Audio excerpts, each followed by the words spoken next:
This is Madden 19. I'm the coach. You're locked into the NFL on EA Sports.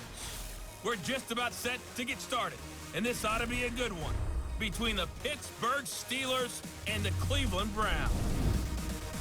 So with that, let's get up to First Energy Stadium in Cleveland. For the call, we welcome in our broadcast team, Brandon Godden and Charles Davis. Just off the shores of Lake Erie, we are at First Energy Stadium in a city aptly named after its founder, Moses Cleveland, way back in 1796.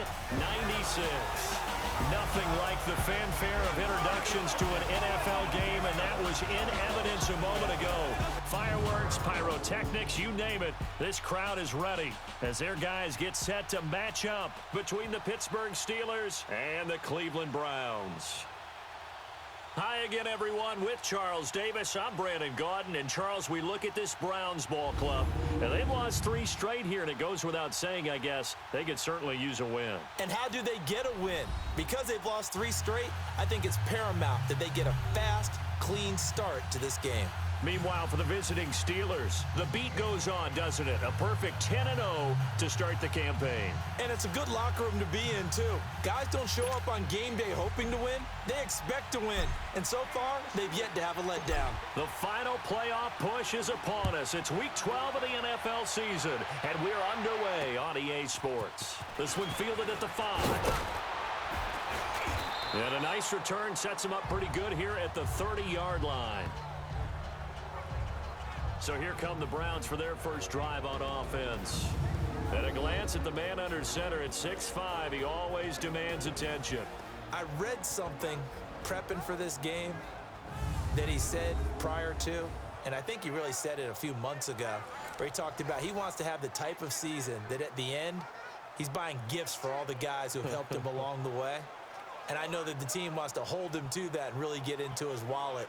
But that's what good leadership gives you. You know, at the end of the season, because you've done a great job, QB, he's usually the guy who springs for the good stuff.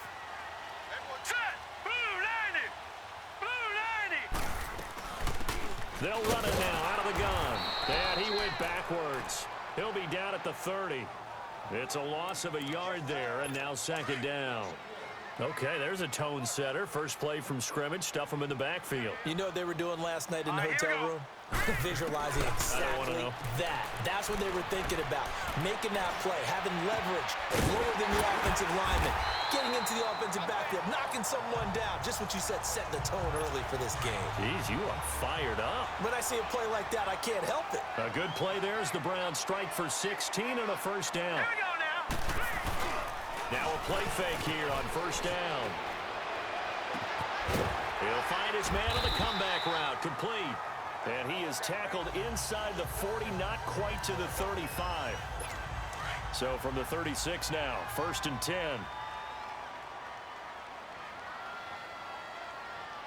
Hurry up, here we go. This is Marshall, and he'll lose yardage on the play back at the 37-yard line. That's going to go as a loss of a yard, and it'll be 2nd down. Doubling this guy has to be a priority before moving up to the next level because the big fella, he just ate that one alive, just stuffed it. In fact, before the game, he was talking to us, and he's like, hey, these pants make me look fat. And we said, nah, man, you're just a whole lot of guy. He is well over 300 pounds. He's a big man. And the Buffet boys, the O-line, hopefully they're ready today. Listen, you got to feed them first. But if you do, you usually get a great product out on the field. And when they play well, the quarterback can't wait to feed them afterwards. And on 3rd down, a nickel formation here defensively. All right, here we go. Blue 90. They'll look to throw. He rifles one that's intercepted. Picked off at the 38, and he's able to bring it up 5 yards shy of midfield to the 45-yard line. Certainly not how they envisioned ending their opening drive here in the first quarter. Too many ones in this play. First quarter, first drive, first interception thrown. And that last one, that hurts. Here we go. And on the ground they go with the running back. And he'll take this one up close to about the 45. The numbers for him from a week ago. And Charles, how do you think he ran the football? I thought he definitely had his moments. I did think that they could have utilized him a little bit better, and I'm definitely going to keep an eye on him to see how they're going to use him this week. Here we go. What? They'll run it now out of the gun. Muscles him off. Only a gain of a couple there. That leaves them needing about 7 here on 3rd down. Defensively here, you're facing a top 5 team in terms of points scored in the NFL. So when they're that high-powered, you've got to find a way to hold them under 20. Because to me, that's the magic number. 20-point score gives yourself you give yourself your best chance to win. So if they're up around, it's caught at the 10. And he's going to take it in for a Steeler touchdown. A big play there. His second touchdown on the season. And the Steelers have taken a first-quarter lead. Brandon, my man, just one sentence for that one. Clinic. And that's what they've done. They lead the league in points per game this season, but it's been quick strikeability as we saw on that drive. I think they're actually intimidating defenses because they're back on their heels right away, wondering where it's going to come from, how they're going to hit them. This group is well organized, well coached, and extremely confident in what they do. Elliott good with a PAT, and it's now a 7-0 game. The drive there only spanning 3 plays. And it ends with the Steelers finding the end zone. Set now to kick this one away, and off it goes. This one fielded at the 5. And he'll take this one near the 25, call it the 26-yard line. Now the Browns offense, they get ready to head back onto the field. And to be frank, they're just in a tough spot. It's only November, already eliminated from playoff contention. I know their fan base doesn't want to hear that, but that's the case. What are they? Rush coming, and he's taken down. Brandon, if I'm an offensive coordinator and I see an all-out rush like that, I file it away because I'm going to use their aggressiveness against them as this game goes on. I'm going to hit them with a screen soon. And the job becomes twice as difficult now. After the sack, it's 2nd and 20. They'll run it now out of the gun. And nothing doing here as this time the run maybe gets them back to the line of scrimmage, but that's it. No gain on the play this time, and it'll be a 3rd and long situation coming up. Now a look at the defensive starters here for the Steelers. They were very solid last week in the victory over Baltimore. The best defenses I know, they draw lines in the sand and say you're not going to cross that. For most of them, it's 100 yards of total offense. They didn't quite accomplish that, but still a pretty darn good game last week. Just over 100 yards of total offense given up. Now on 3rd and long, they'll look to throw. And that is incomplete. And this passing game's whole offense really didn't show up in the loss last week, and it hasn't started all that great here either. Yeah, they can't let that incompletion become an uh-oh moment. Like, oh boy, here we go again, just like last week. Each game is its own entity, treated as such. Skirts by him at the 35. A great return there, bobbing and weaving his way for 31 yards. And the Steelers will go on offense here, 1st and 10. Meanwhile, checking in on what's going on in Baltimore. And it's the Ravens that have moved out to an early advantage. And we'll keep an eye on that one as our game goes along here. Here we go. Brand 38. Brand 38. They'll come out throwing here to start the drive. He's got the hook up here on the comebacker, complete. And he'll be brought down just shy of midfield at the 49-yard line. 10 yards on the pickup there, and it'll be 2nd down. Partner, this is one of the best routes anyone can have in their offensive playbook. Tough to defend because you think it's a go route, and then he breaks it back on the comeback. There's one other thing you need as well. A well-thrown ball. Exactly right. You have a guy who has some precision in throwing the football because of the timing of the route. It's a gain of 4 there, and it gives him a new set of downs. I don't know about you, partner, but on 2nd and inches, a lot of the times I'm leery about the offensive guys thinking about taking a shot downtown. Instead, they just hand it to the big man and let him rumble forward. Back with Charles Davis, Brandon Gaudin. It's Steeler football to begin quarter number 2, and they've got it here with a 1st down.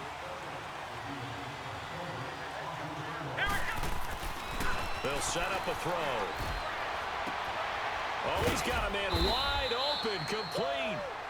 And he gets this inside the 35-yard line. From the 32 now, here's 1st and 10.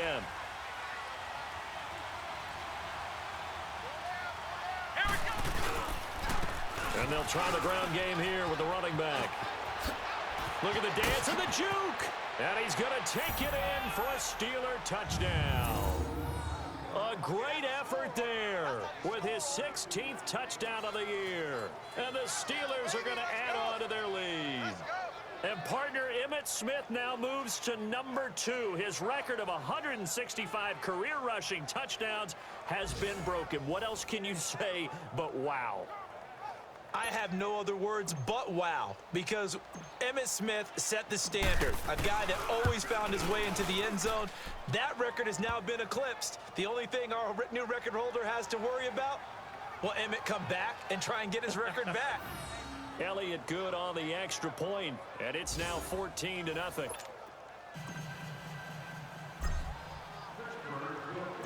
Out is the kickoff unit as they run up and send this one away. And this will be a touchback as that sails over the end line. And now Cleveland geared up to take the field. Already down 2 touchdowns here in the first half. This becomes a pretty important drive, doesn't it? It certainly does, and a lot of the teams script plays. We know that, right? They have a script to start the ball game. And the Steeler pressure too much here. He's going to go down. I spent a lot of extra time preparing for this game, watching this offensive line, because they gave up 5 sacks last week in their loss. They just gave up another one now. They don't seem to be working together as a cohesive unit, right? 4 guys might have it right, but the 5th guy is giving something up. They've got to find a way to all get on the same page. Call it no gain there, and it brings forth a 3rd and long. Some of these play calls, I think they're a little conservative, but you know me, because it's easy to sit up in this booth, right, and make all the calls. And he'll be hit from behind and taken down. That's 3 sacks now, and that's not much of a surprise to me, nor should it be to you. This team, they lead the league in sacks. Yeah, they do. This is something that we are starting to witness time and time again. Nice job bringing that one back. 14 on the return. And the Steeler offense, they're set up nicely as they take over. And Pittsburgh getting set to take the field. And right now they're saying, hey, let's keep this going. 2 drives, 2 touchdowns. Yeah, can't ask for a better start than that, can you? I mean, this is the way you practice it. This is the way you rehearse it. But right now, the play calling, they're locked. Nowhere to escape, and he goes down. Well, maybe that can give him a little bit of a pick-me-up, a little bit of a jolt. One of the few things that's gone right defensively. Because other than that, it's really been a first half to forget. After the sack, it's 2nd and 19, and the road gets a bit tougher from here. Here we go. Red 38. Red 38. Stepping up, he's going to keep it. And he'll be taken down just shy of midfield. He'll get 5 out of the keeper, but now it's 3rd down.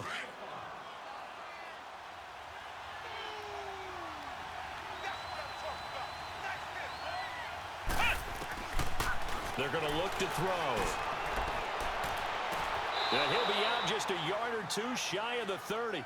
A good pickup there of 20 yards. And that's how you pick up a first down. Not only does he make the catch, but has enough body control to get his feet down inbounds, toe-tapping and dragging to make sure he gets it done. He'll drop to throw. Quick hitter here, it's complete. And able to break 1 tackle, but then quickly brought down. But a nice little gain. Give him 9 there on the first down completion. That last catch short of the marker by just a yard leaves him with a very manageable 2nd and 1. 2 minutes to go here in the first half. A reminder, once we hit halftime, as we do all season, we'll send it down to Jonathan Coachman in Orlando. He'll have all the stats and scores from games in progress around the NFL. The best multitasker in the business, the coach. And down inside the 15, shy of the 10. The passing game in rhythm right now for Pittsburgh. There's another first down. This has to go down as one of the simpler routes in the playbook, but oh so effective. Nice completion there. Keeps the sticks moving. A first opportunity for the Steelers in the red zone. It's 1st and 10 from the 12. Here we go. Red 38. Red 38.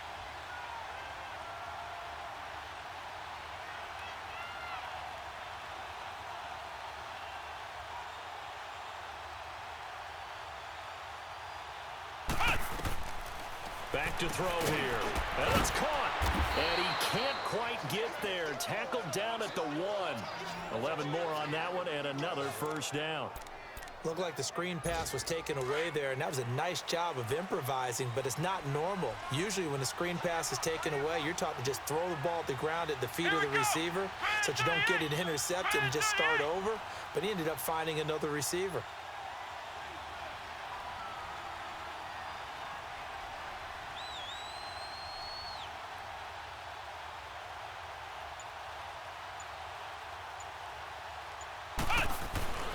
Again, he'll drop to throw. Got his man. It's caught for a Steelers touchdown. In for the score. And the Steelers find a way to stretch their lead. I heard a coach talk about those late-in-the-half scores, especially ones that give your team a pretty decent cushion. He said those could be the ones that could finish off a squad if you let them. Yeah, they've got the cushion. This half has been theirs. Elliott good with a PAT, and it's now 21-0. The kickoff unit is out on the field, and they will send this one away. And this will not be returnable. It's out of the back of the end zone for a touchback. Now we get a peek at the captain of this offense heading back out there. And I guess the question, Charles, is what's the formula for keeping him better protected? Because as we see, the protection, it struggled. And normally what you get is renewed determination. When the big guy gets hit, that usually sparks people. Hey, we can't let this happen anymore. They take it personally.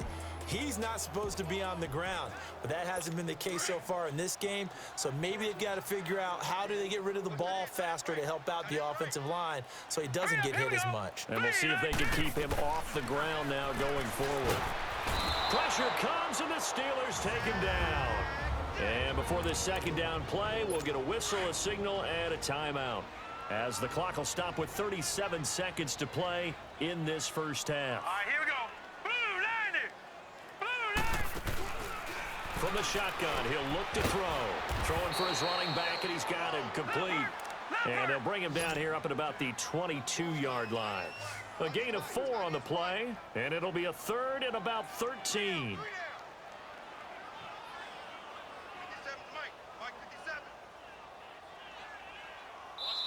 Now the Steelers put a stop to the action with a timeout defensively, as they stop it with 16 seconds to go in half number 1. They had the catch on second down, but it didn't help at all, and now they're looking at third down here.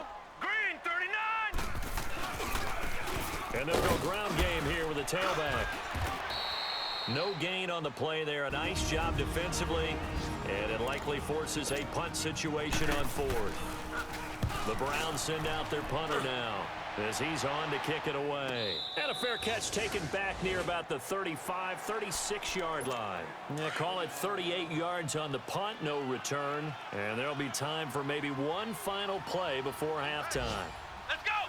Brad 38! They'll throw now on the final play. Going down the middle, and it's complete.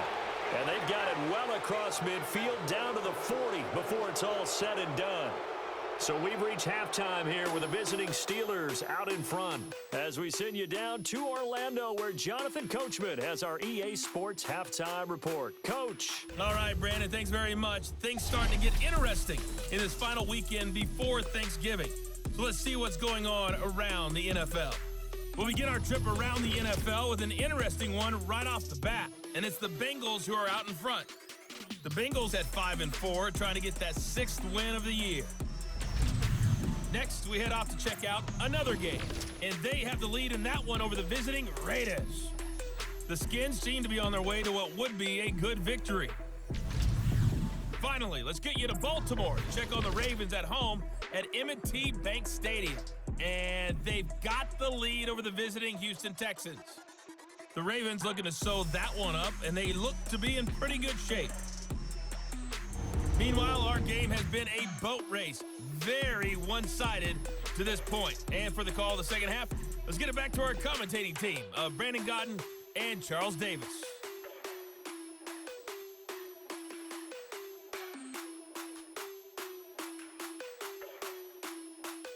All right, Coach, thank you, and we welcome everyone back for quarter number 3. So time for the second half as the Steelers have the lead, and they will also be receiving the football here to start the third quarter. This one taken just inside the 10. And nice work on the return as they'll start their drive just past the 30-yard line.